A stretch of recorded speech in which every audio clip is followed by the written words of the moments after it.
नमस्कार दोस्तों, अनुपात समानुपात की 4 कक्षाएं पढ़ने के बाद आज हम लोग उस अध्ययन को आगे बढ़ा रहे हैं। पिछले वीडियो में मैंने आपको वर्गीकरण के सामान्य प्रश्न करवा दिए हैं। आज हम लोग अब उसके विशेष प्रश्नों पर चर्चा करने वाले हैं। तो आइए बिना समय गंवाए हम लोग तुरंत से तुरंत अगले प्रश्न करना शुरू करते हैं। आप एक कॉपी रखें, इन प्रश्नों को नोट करें, सारे प्रश्न ही अच्छे होंगे। ठीक है, शुरू करते हैं। 47 प्रश्न हम लोगों ने पिछली क्लास में कर लिए, तो ये आपका 48वां प्रश्न है। प्रश्न ये है कि 76 रुपए की राशि 76 रुपए की राशि ए, बी तथा सी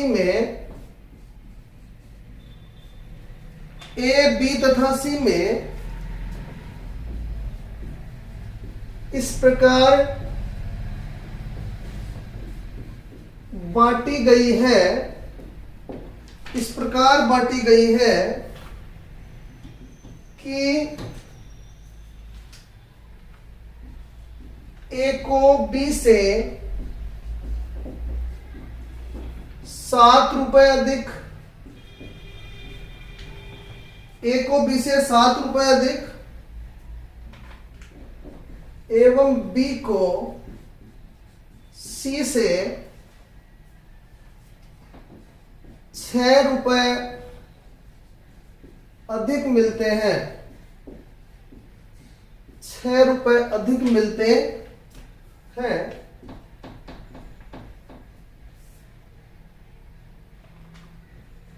प्रत्येक के हिस्से का एक दूसरे से अनुपात ज्ञात करें। ठीक है बेटा, अब आप मेरी बात आराम से सुनिए। ये कह रहा है 76 रुपए की राशि को एबीसी में इस तरीके से बांटना है कि ए को बी से 7 रुपए ज्यादा मिलने चाहिए और बी को सी से 6 रुपए ज्यादा मिलने चाहिए। तो बेटा ये 7 रुपए ज्यादा, 6 रुपए ज्यादा, ये जो भाषा लिखी हुई आती है तो ये आपको थोड़ा बांध देती है कि आप अनुपात नहीं बना सके।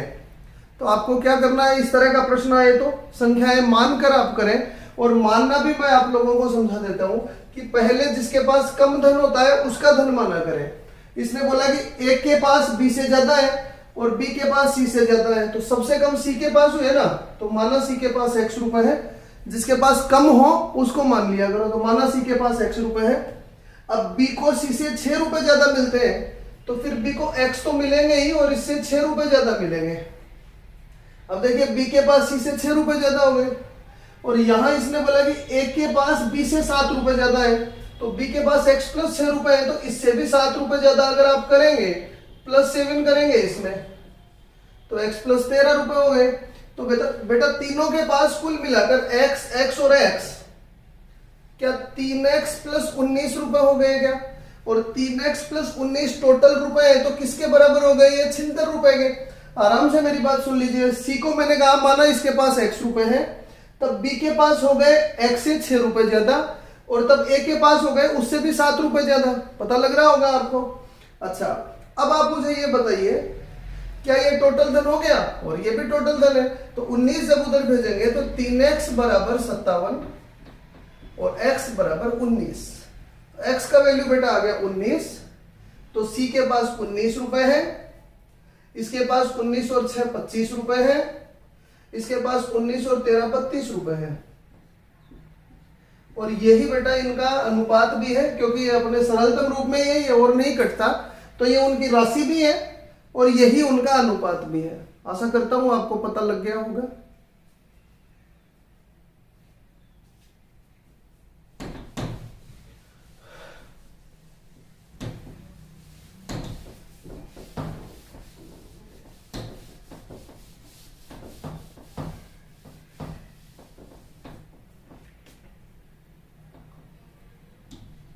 उनचासवां प्रश्न देखेंगे।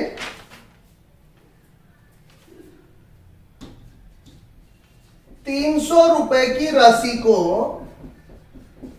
बिल्कुल वैसा ही है, तो आप वीडियो को पॉज करके खुद करने की कोशिश करना एक बार।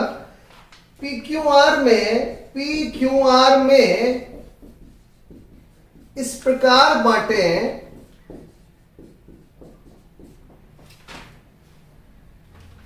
कि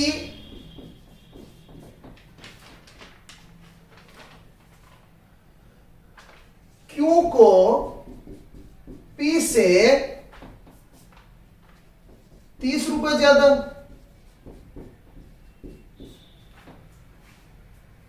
एवं आर को क्यू से 60 रुपए ज्यादा मिले तो उनके हिस्से का अनुपात ज्ञात करें। तो उनके हिस्से का अनुपात ज्ञात करें, ये आपका प्रश्न है। तो आइए शुरू करते हैं। ध्यान से मेरी बात सुनिएगा। ये आप लोगों को पी क्यू आर में बांटना है, तो मैं लिख लेता हूं पी क्यू आर। अब एक बार पहले आप कर लीजिए, फिर अपना उत्तर चेक कीजिए कि आपको आया क्या। मैंने आपको मानना बताया, जिसके पास कम होता है ना उसको माना करो सबसे पहले। इसने बोला क्यू का पी से 30 रुपए ज्यादा है और आर का क्यू से भी ज्यादा है, तो सबसे कम तो पी के पास हुआ ना, तो माना इसके पास एक्स है। और क्यू को पी से 30 रुपए ज्यादा मिले हैं, तो इसके पास एक्स प्लस 30 है। और आर को क्यू से भी 60 रुपए ज्यादा मिले हैं, तो इसके पास एक्स प्लस 60 रुपए और ज्यादा है, तो 90 रुपए है। तो बेटा क्या इनका टोटल धन 3x प्लस 120 रुपए हो गया क्या? और ऐसे ही यहां टोटल धन 300 रुपए है क्या? तो आप जब इसे हल करेंगे तो 3x बराबर 180, तो x बराबर कितना हो गया बेटा 60। 120 इधर गया तो 180 और फिर 3 का भाग दिए तो 60। तो बेटा p के पास तो 60 रुपए है, इसके पास 60 और 30 90 रुपए है, और इसके पास 60 और 90 150 रुपए है। तो ऐसे करके इन तीनों का धन हो गया। पर आपसे पूछा इनका अनुपात, तो बेटा 30 से करते हैं ये, तो 2:3:5 ये इनके धन का अनुपात रहा। ठीक है। एक और प्रश्न मैंने आपको बता दिया है। अब हम लोग 50 नंबर प्रश्न करेंगे।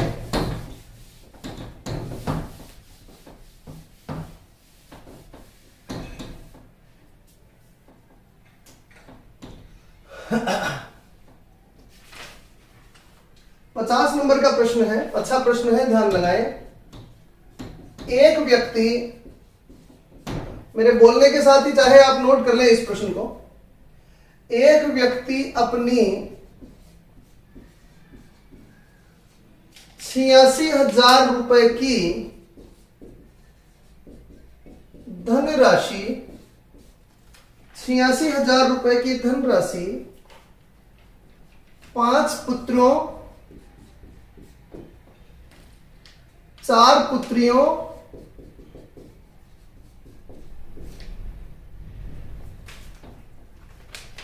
एवं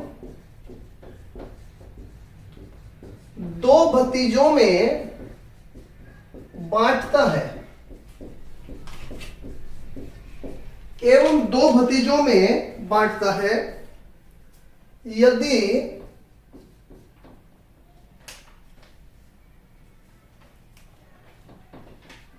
प्रत्येक पुत्री प्रत्येक भतीजे के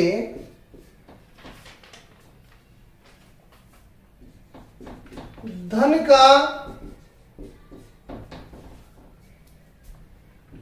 5 गुना, माफ कीजिए 4 गुना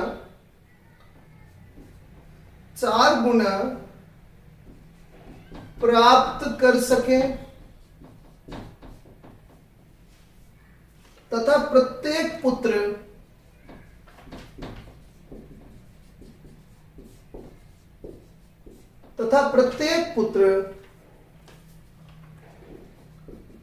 प्रत्येक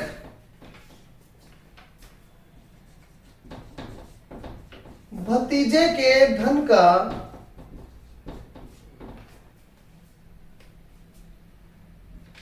5 गुना प्राप्त कर सके। तो प्रत्येक पुत्री का हिस्सा क्या है, ये आपका प्रश्न है। अब आराम से आप मेरी बात सुनो, अच्छा प्रश्न है ये कल के प्रश्नों से आगे की बात बेटा हम लोग इसलिए कर रहे हैं कि कल आपको केवल एक अनुपात दिया हुआ आ रहा था और उसे आप प्रश्न कर रहे थे। आज अनुपातों के साथ उनकी संख्याएं, अनुपातों के कैसे कैसे संबंध है, वो सब आज के वीडियो में आप लोग जानेंगे। तो आराम से मेरी बात सुनो। एक व्यक्ति के पास 86,000 रुपए है, वह अपने 5 पुत्रों में, 4 पुत्रियों में और 2 भतीजों में बांटता है। यदि प्रत्येक पुत्री को प्रत्येक भतीजे का 4 गुना और प्रत्येक पुत्र को प्रत्येक भतीजे का 5 गुना धन मिले, ठीक है। तो बेटा मैं आपको ये कहना चाह रहा हूं कि 86,000 रुपए जो है ये बंटने वाले हैं 3 तरह के लोगों में, जिसमें 5 पुत्र हैं। आराम से मेरी बात सुनना। 5 पुत्र हैं और 4 पुत्री हैं और 2 भतीजे हैं, ठीक है। ये तो उनकी संख्या हो गई। और इसने कहा प्रत्येक पुत्री को प्रत्येक भतीजे के धन का 4 गुना मिलता है। तो यदि इसको 1 मिले तो इसको 4 मिलता है। तो इनके धन का अनुपात 4:1 हो गया। और प्रत्येक पुत्र जो है उसको भतीजे का धन का 5 गुना मिलता है, तो इसको 5 मिलता है। पर एक चीज मैं आपको समझा देना चाहता हूं, ये जो अनुपात हम लोगों ने बनाया ये प्रत्येक का है। अब आपका थोड़ा सा ध्यान मैं यहां चाहूंगा, एक बार आराम से मेरी बात सुन लीजिए। उसके पास 86,000 रुपए बांटने के लिए हैं। वह 5 पुत्रों को देना चाहता है, 4 पुत्रियों को और 2 भतीजों को। कहा गया कि एक पुत्री के पास एक भतीजे के धन का 4 गुना है प्रत्येक का, और पुत्र के पास भतीजे के धन का 5 गुना है। तो ये मैंने प्रत्येक लिख दिया। तो इनको जो धन मिला ना प्रत्येक को, वो 5:4:1 में मिला। यहां से मैं आपको समझाना चाहता हूं कि इस व्यक्ति के 5 पुत्र हैं और प्रत्येक को वो 5 यूनिट धन देता है। तो क्या टोटल 25 यूनिट धन दे दिया? आप बताइए, 25 यूनिट दे दिया क्या? बिल्कुल। ऐसे 4 पुत्रियों को 4-4 यूनिट देता है, तो क्या टोटल 16 यूनिट धन दे दिया? और ऐसे 2 भतीजों को 1-1 यूनिट धन देता है, तो क्या टोटल 2 यूनिट धन दे दिया? और यहां से आपको पता लगेगा कि उसने टोटल 25 और 16 41 और 2 43 यूनिट धन बांटा है। 43 यूनिट धन बांटा है। 43 यूनिट किसके बराबर हो गया बेटा? 86,000 के। यहां से टोटल पता, देखो ये तो प्रत्येक का था और ये टोटल है। तो ये मैं बता रहा हूं, आज संख्या को अनुपातों से गुणा करना। तो ये टोटल हो गया 25, 16, 41 और 2 43 यूनिट, क्या 86,000 के बराबर हो गया? तो यहां से आप बोलेंगे बेटा कि 1 यूनिट किसके बराबर हो गया? 2,000 के। और ये मैं आपको पिछले वीडियो से समझा रहा हूं कि जब आपके पास 1 यूनिट का मान आ जाता है तो आप जिस भी अनुपात से गुणा करेंगे उसका उत्तर आ जाएगा। दोबारा समझा देता हूं। 1 यूनिट का मान 2,000 है। अगर इससे गुणा करेंगे तो प्रत्येक पुत्र का आ जाएगा, अगर इससे करेंगे तो सभी पुत्रों का आ जाएगा अनुपातों से। इससे करेंगे तो प्रत्येक पुत्री का, इससे करेंगे तो सभी का, सभी पुत्रियों का, ठीक है। अब इसने बोला कि प्रत्येक पुत्री का हिस्सा बताओ। तो प्रत्येक पुत्री को 4 यूनिट धन मिलता है। 1 यूनिट 2,000 के बराबर है, तो 4 यूनिट कितने के बराबर हो गया बताइए? 8,000 रुपए। तो प्रत्येक पुत्री को कितना धन मिलेगा बेटा?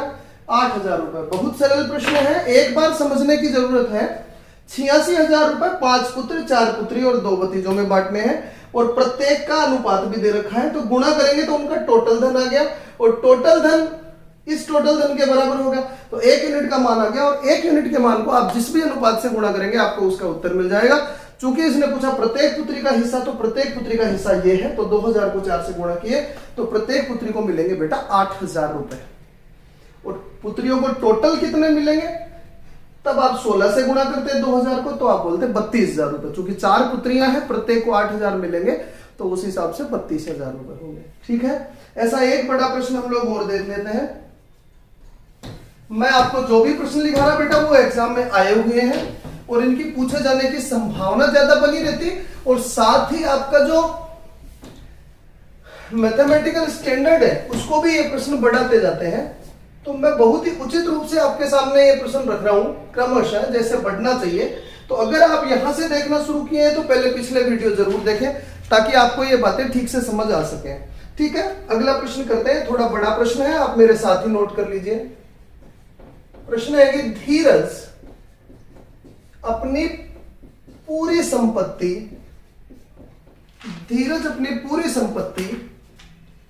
अपनी पत्नी, ठीक है, अपने 3 पुत्रों,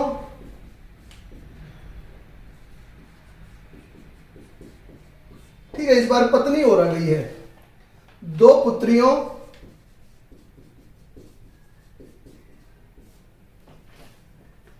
एवं 5 नातियों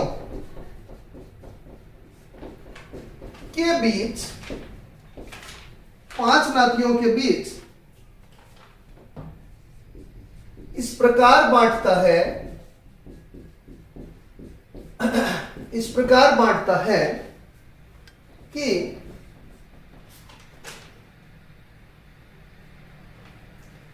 प्रत्येक, वापस बात कर रहे हैं प्रत्येक की, प्रत्येक नाती को,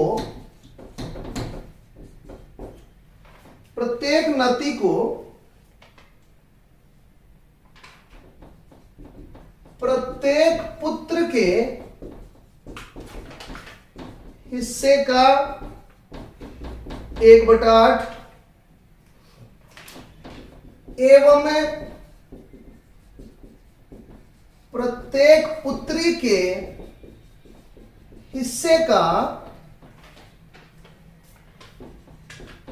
1/10 भाग मिलता है। बिल्कुल पिछले प्रश्न की तरह ही आ गया है ये लिखा हुआ। उसकी पत्नी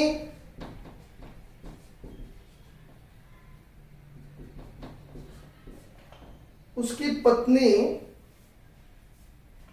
उसकी पत्नी को पुत्र व पुत्रियों के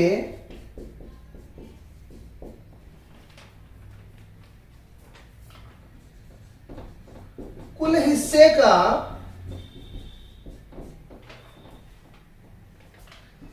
40% प्राप्त हुआ, 40% प्राप्त हुआ यदि प्रत्येक पुत्री को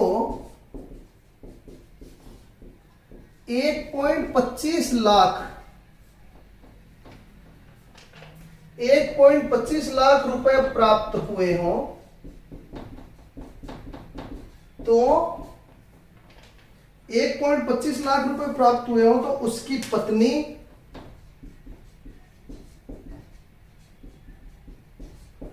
वह 3 नातियों को कुल मिलाकर कितना धन प्राप्त हुआ। ठीक है बेटा, दिए गए प्रश्न में पत्नी के विषय में और दे रखा है। धीरज अपनी पूरी संपत्ति अपनी पत्नी, अपने 3 पुत्रों, 2 पुत्रियों, 5 नातियों के बीच बांटता है। तो बेटा हम लोग शुरू कर देते हैं। मान लेते हैं कि ये धीरज की प्रॉपर्टी है और इसको बांट रहा है वो 4 तरह के लोगों में, पत्नी,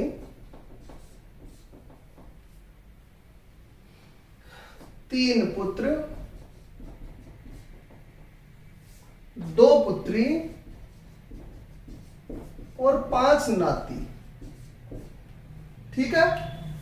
अब बेटा इनका अनुपात, ये तो इनकी संख्या हुई। अब प्रत्येक को मिलने वाले धन का अनुपात समझना। इसने बोला प्रत्येक नाती को पुत्र का 1/8 मिला। इसका मतलब हो गया कि प्रत्येक को अगर 8 रुपए मिलते तो नाती को 1 मिला, और प्रत्येक पुत्री का 1/10 भाग मिला तो इसको 10 रुपए मिले। अब देखिए नाती, प्रत्येक नाती को पुत्र का तो 1/8वां भाग और प्रत्येक पुत्री का 1/10वां भाग मिल गया। साथ ही इसने कहा कि उसकी पत्नी जो है उसको पुत्र और पुत्रियों के कुल हिस्से का 40% प्राप्त हुआ। तो बेटा कुल हिस्सा तो अभी हमारे पास है ही नहीं, ये तो प्रत्येक का है। पहले हम लोग अब कुल हिस्सा निकालते हैं। तो यहां से मुझे पता लगा कि पुत्र के पास 24 यूनिट धन हुआ, पुत्री के पास 20 यूनिट धन हुआ और नातियों के पास 5 यूनिट धन हुआ। ठीक है। ऐसा मैंने पहले क्यों कर लिया? क्योंकि पत्नी को पुत्रों व पुत्रियों के कुल हिस्से का, तो पहले कुल हिस्सा भी तो चाहिए। तो यहां से पता लगेगा पुत्र और पुत्रियों का कुल हिस्सा 44 यूनिट है, और 44 यूनिट का 40% निकालेंगे तो पत्नी को 17.6 यूनिट मिलेंगे, और चूंकि पत्नी एक ही होती है तो एक से गुणा करेंगे तो 17.6 यूनिट हो गया। आशा करता हूं आपको समझ में आ गया होगा। एक बार आप वापस समझ लीजिए, मैंने इनका 40%, 24 और 20 का, क्योंकि कुल हिस्से का 40% उसने बोला था। अब आपको बोला गया कि प्रत्येक पुत्री को 1.25 लाख रुपए मिला, तो प्रत्येक पुत्री का ये है ना, तो यहां से मैं बोलूंगा 10 यूनिट बराबर 1.25 लाख। आप समझे होंगे मैंने क्या लिख दिया है। इसने बोला प्रत्येक पुत्री को 1.25 लाख रुपए मिले, तो 10 यूनिट बराबर 1.25 लाख, और पूछा है पत्नी तो 17.6, और 3 नाती, तो बेटा एक नाती को 1 रुपए मिलते हैं, तो क्या 3 नाती को 3 रुपए मिलेंगे क्या? तो ये पूछा है इसने 20.6 यूनिट किसके बराबर होगा। आराम से आप मेरी बात समझ लें, आराम से आप मेरी बात समझ लें, आपको पता लग जाएगा। देखिए सबसे पहले मैंने ये प्रारूप बना लिया, पत्नी है, 3 पुत्र हैं, 2 पुत्री है, 5 नाती हैं, प्रत्येक पुत्र का 1/8वां भाग, प्रत्येक पुत्री का 1/10वां भाग, तो इनका टोटल 24 यूनिट, इनका टोटल 20 यूनिट, तो पत्नी को इन दोनों के टोटल यूनिट का 40%, तो 44 का जब आप 40% निकालेंगे तो 17.6 आएगा। तो ये इन सबका हिसाब लग गया। अब इसने दे क्या रखा है, प्रत्येक पुत्री को 1.25 लाख, तो एक पुत्री का हिस्सा है 10, तो 10 यूनिट बराबर 1.25 लाख, और पूछा क्या है पत्नी, ये 17.6, और 3 नाती, तो बेटा 5 नाती नहीं 3 नाती, एक नाती का 1 रुपए है तो 3 नातियों का 3 हो गया ना, तो 17.6 और 3 20.6 बराबर क्या, ये आपसे पूछा गया है। और ये अब आप खुद करना, इसको क्रॉस करेंगे तो आपको पता लग जाएगा। तो आप क्या करेंगे, 1.25 को 20.6 से तो गुणा करेंगे, और किसका भाग देंगे बेटा, 10 का भाग देंगे, तो आपके पास इसका फाइनल आंसर आ जाएगा, जो कि आपको खुद को करके देखना है। मैं एक राय, मुझे उत्तर बताइएगा भी, मैं एक राय भी दे देता हूं, आप इसका दशमलव घटाएंगे, हाँ 1.25 लाख को आप 1,25,000 भी लिख सकते हैं, तो दशमलव थोड़े कम हो जाएंगे आपके लिए, आप ऐसा भी कर सकते हैं। ठीक है, आप खुद करके देखना। अब इसको आगे मैंने सारा प्रारूप आपको बता दिया। अगर यहाँ आप वीडियो देख भी नहीं पा रहे हैं, जो कि मुझे पता नहीं लग रहा है, आप खुद चेक कर लेना। अगर नहीं भी देख पा रहे हैं तो भी आप ये बात समझ गए होंगे, इसको इससे क्रॉस करना है, इसको इससे क्रॉस करना है। ठीक है, अब हम लोग चलेंगे 52 नंबर प्रश्न पर।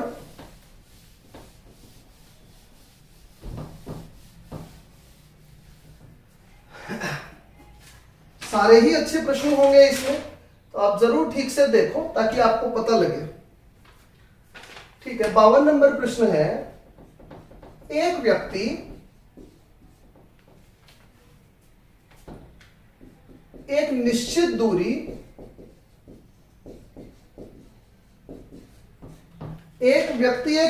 दूरी ट्रेन, बस एवं कार से 4:3:2 के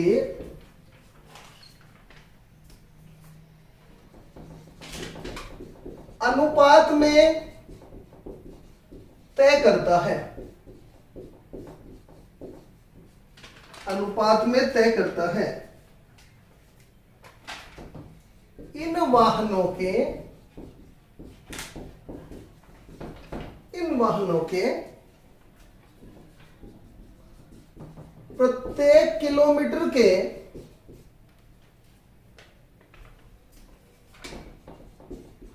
किराए का अनुपात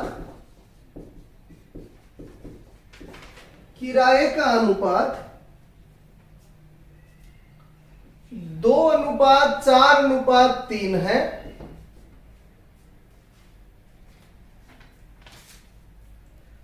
यदि किराए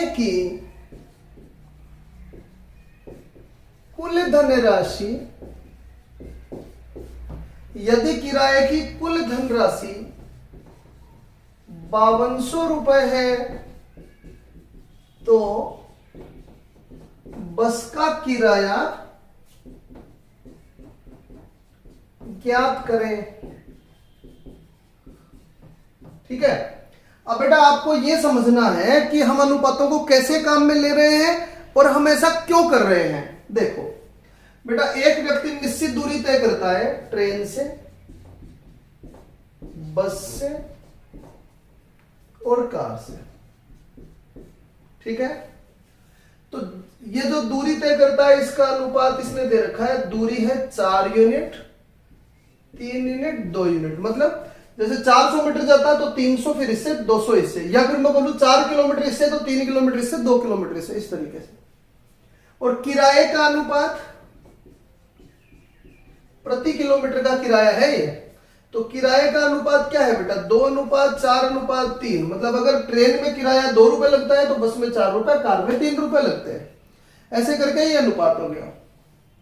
अब एक बार थोड़ी देर के लिए आप इसको किलोमीटर और इसको रुपए मान लीजिए, तो आपको बात थोड़ा समझ में आने लगेगी। देखिए, इसने कहा कि ट्रेन से 4 किलोमीटर गए और हर किलोमीटर के 2 रुपए लगते हैं, तो क्या टोटल 8 रुपए हो गए? बिल्कुल हो गए, लेकिन एक्चुअली आप इसको किलोमीटर कह नहीं सकते। तो मैं एक बार बोल देता हूं, मान लीजिए ये x है और ये y है, अनुपात समान संख्या से गुणा होंगे ना, तो ये क्या 4 दूनी 8xy किराया हो गया क्या? तो इन सब में भी तो xy आएगा, तो xy से xy तो कट जाना है, तो इसको लेकर ही मत चलो।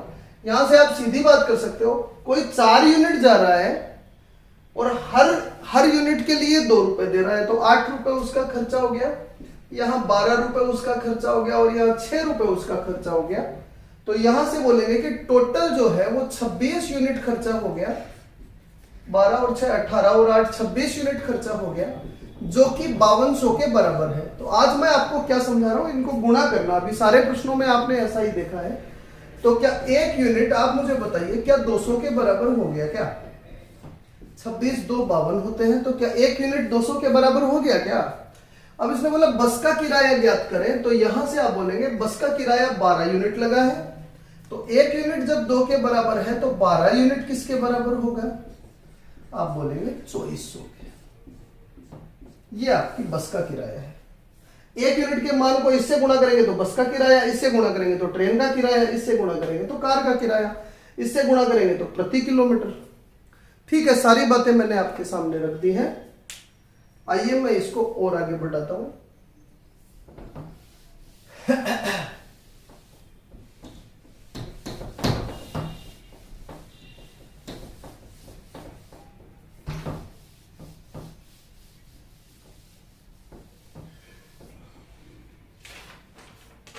तिरपन नंबर प्रश्न करते हैं। एक व्यक्ति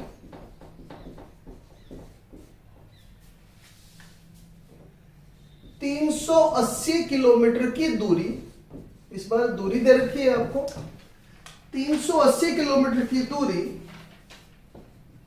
ट्रेन, बस व कार से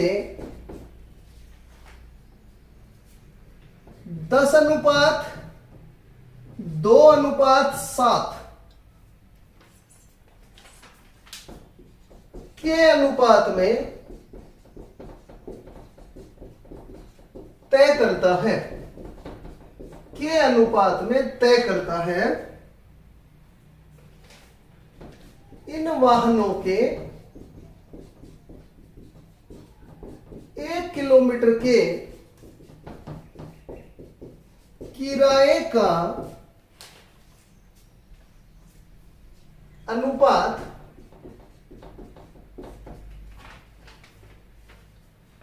5:7:9 है। तो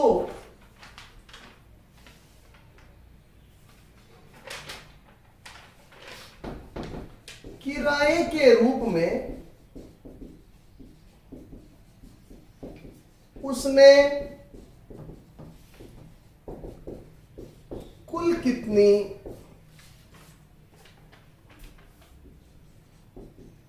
धनराशि व्यय की यदि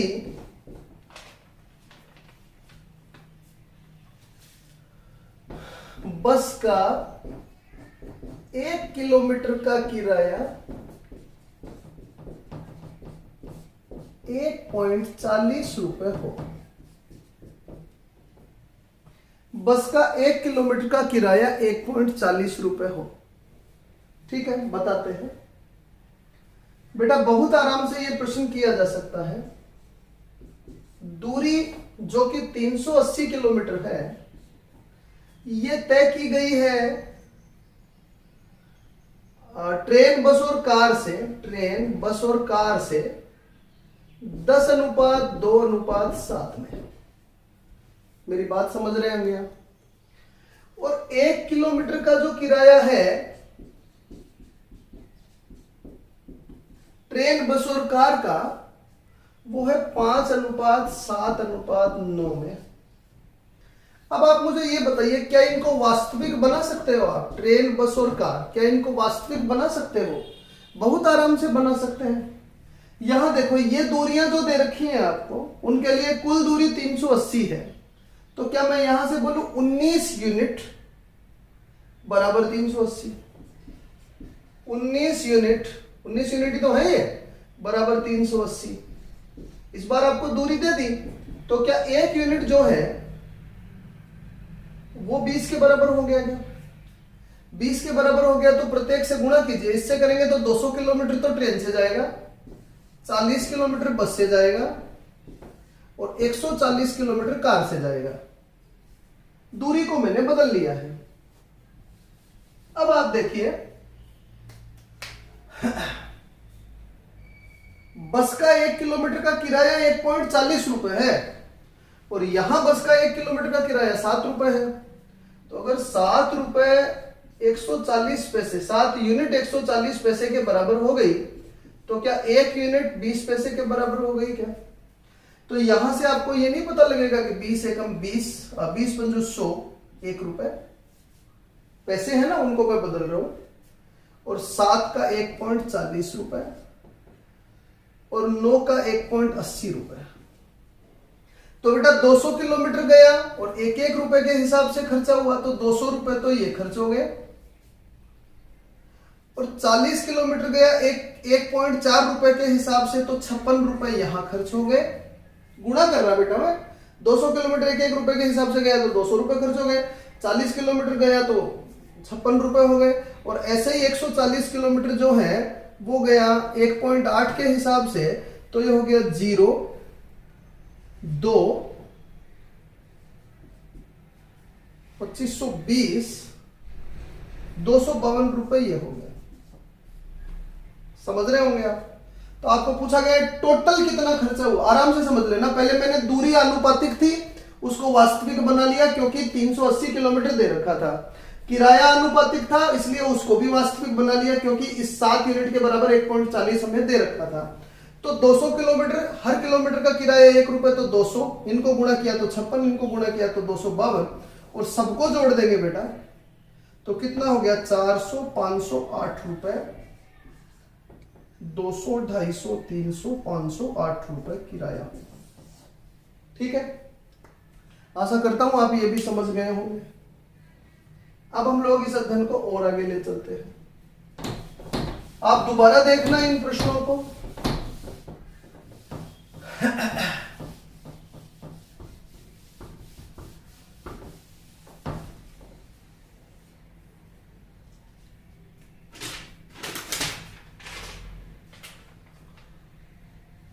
मैंने पिछली क्लास में ही आपको बोल दिया था कि सरल उस क्लास में करवा दिए हैं, थोड़ा मुश्किल इस क्लास में देख लेंगे।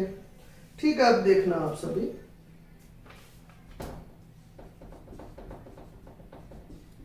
दो स्टेशनों के बीच, दो स्टेशनों के बीच एक ट्रेन में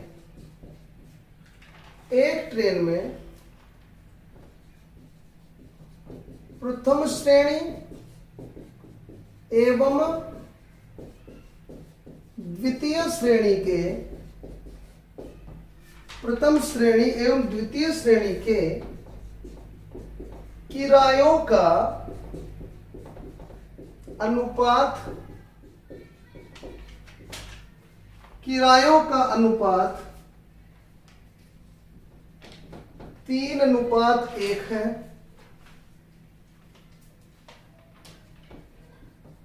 पहली श्रेणी एवं दूसरी श्रेणी में, पहली श्रेणी एवं दूसरी श्रेणी में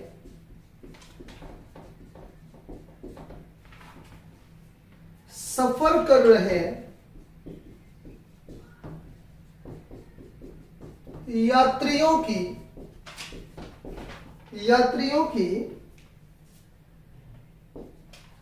संख्या का अनुपात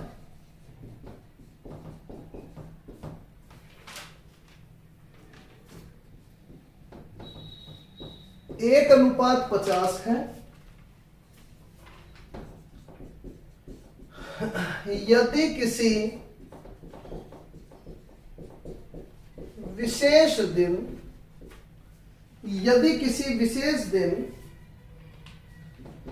1325 रुपए किराया मिला हो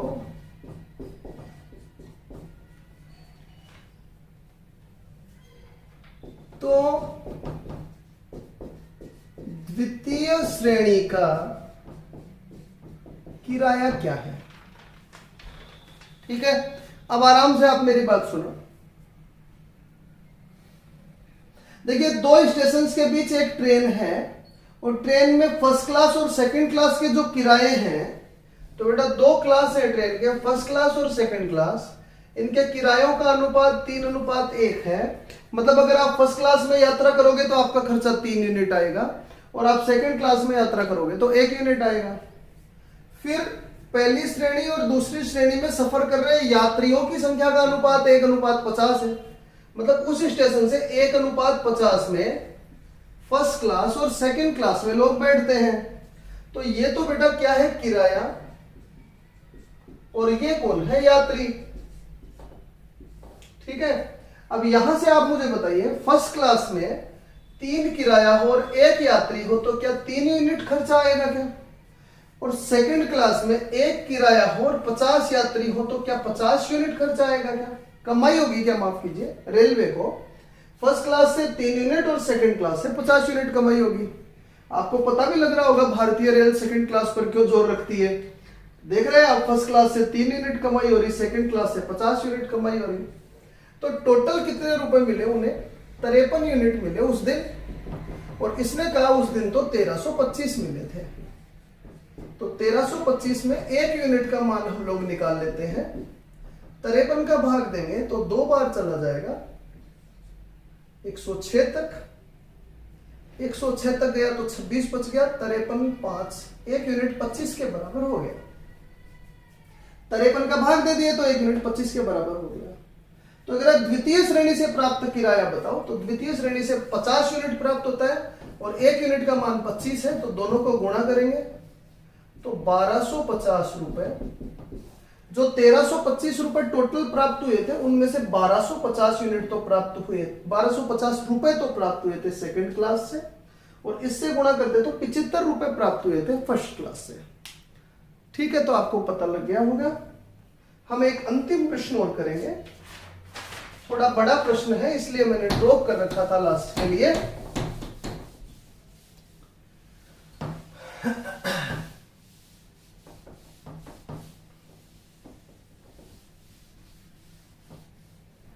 तो देखते हैं क्या प्रश्न है। इसने कहा एक ऑफिस में चपरासी क्लर्क और अधिकारियों की संख्या का अनुपात 4:7:3 है। इनमें से प्रत्येक का मासिक वेतन, प्रत्येक का है ये 7:11:19 है। तो बेटा एक बार मैं इसी को लिख लेता हूं। इसने क्या कहा कि ऑफिस में चपरासी है, क्लर्क है और अधिकारी है।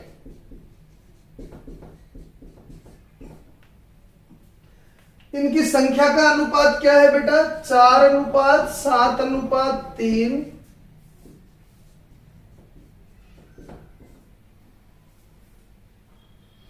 और प्रत्येक का वेतन, प्रत्येक का है बेटा, तो प्रत्येक के वेतन का अनुपात क्या है बताइए? 7:11:19।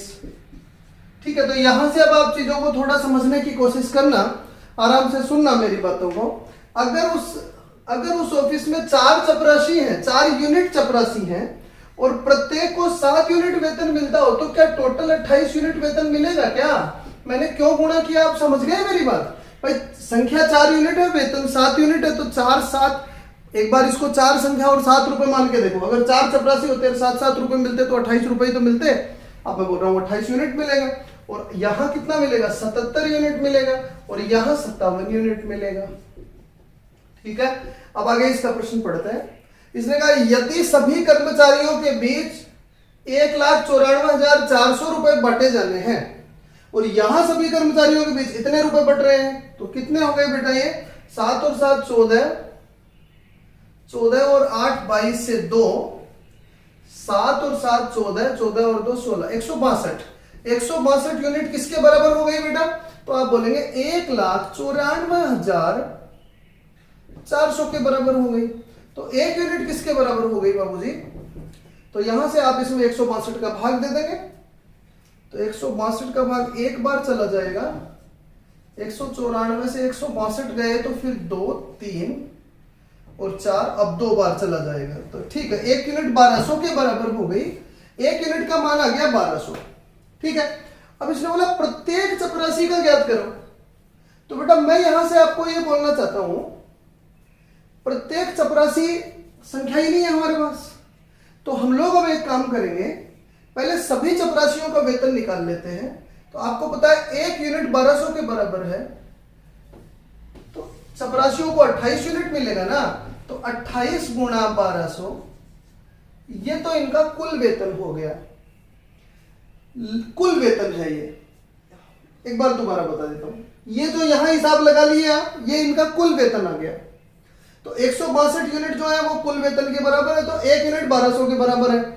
तो चपरासियों को चूंकि 28 यूनिट मिला था, तो 28 गुणा 1200 चपरासियों का कुल वेतन हो गया ना। पर ये तो कह रहा है प्रत्येक चपरासी का बताओ। तो अगर मुझे चपरासियों की संख्या पता लग जाए, भाई ये चपरासियों का कुल वेतन हो गया, अब मैं बोलूं 10 चपरासी है, तो 10 का भाग दूंगा तो 1 चपरासी का आ जाएगा ना। तो ये पता लगाने के लिए इसने यहां आपको दे रखा है क्लर्क की संख्या 28 है और यहां क्लर्क की संख्या 7 है। तो क्या 7 यूनिट 28 के बराबर है क्या? बिल्कुल। तो क्या 1 यूनिट 4 के बराबर है क्या? तो क्लर्क अगर 28 होते हैं, चौगुने होते हैं, तो फिर चपरासी 16 होंगे। चपरासियों की संख्या 16 है, 16 का भाग दे देंगे, 16 का भाग देंगे, 4 से काटेंगे 7, इसको काटेंगे 4, इसको काटेंगे 3, और प्रत्येक को 2100 रुपए, प्रत्येक चपरासी को। ये तो टोटल था। फिर मैंने इस लाइन से संख्या निकाल ली कि भाई क्लर्क 7 यूनिट दे रखे हैं, इसने बोला 28 है, तो 4 यूनिट, 1 यूनिट 4 के बराबर हो गई। तो ऐसे करके आप इन प्रश्नों का उत्तर दे सकते थे। मैंने आप लोगों को और एक क्लास बता दी है। बार बार मैं आपसे कहता हूं कॉपी बनाएं, अच्छे से नोट्स लिखें। आप खुद इनको करके देखेंगे ना भैया, तभी आपको आने लगेंगे। तो जरूर से सारे प्रश्न करिएगा। कोई और बात हो तो कमेंट बॉक्स में जरूर लिखिएगा। मैं 1-2 दिन में ही आप लोगों को रीजनिंग और मैथ्स की दोनों क्लासेस प्रतिदिन देना शुरू कर दूंगा। अभी क्या है कि मेरे पास इक्विपमेंट उतने नहीं है, और बेटा इनको कंप्रेस्ड करने के लिए और बाकी जो एडिटिंग वगैरह करनी होती है उसके लिए भी कोई आदमी नहीं है, तो मैं ही करता हूँ, इतना ही समय निकाल पाता हूँ। पर 1-2 दिन में हम लोग ये काम करना और शुरू कर देंगे। तो मिलते हैं अगली क्लास के साथ। Thank you very much.